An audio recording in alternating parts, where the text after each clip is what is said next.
parce qu'en effet, tous les détails qui nous sont donnés ont des aspects, on va dire, de violence extrême. Je pense à une en particulier qui a été vendue par sa famille. Il y a des scènes d'une extrême violence et que donc on n'est absolument pas dans des rapports, j'allais dire même sexuels, pacifiques.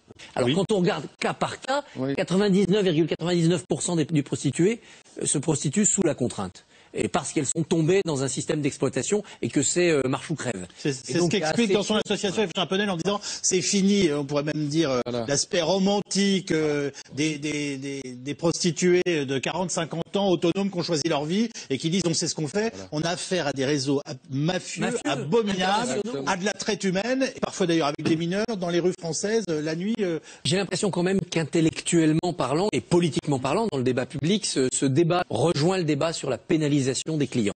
Débat récurrent dans le débat législatif français, faut-il pénaliser les clients? Il y a un texte qui n'a jamais été voté, qui a été voté à l'Assemblée nationale et qui a été stoppé net de pénalisation des clients. Donc ça devenait une infraction pour un client d'aller chez une prostituée. Bon, on a arrêté net le processus législatif.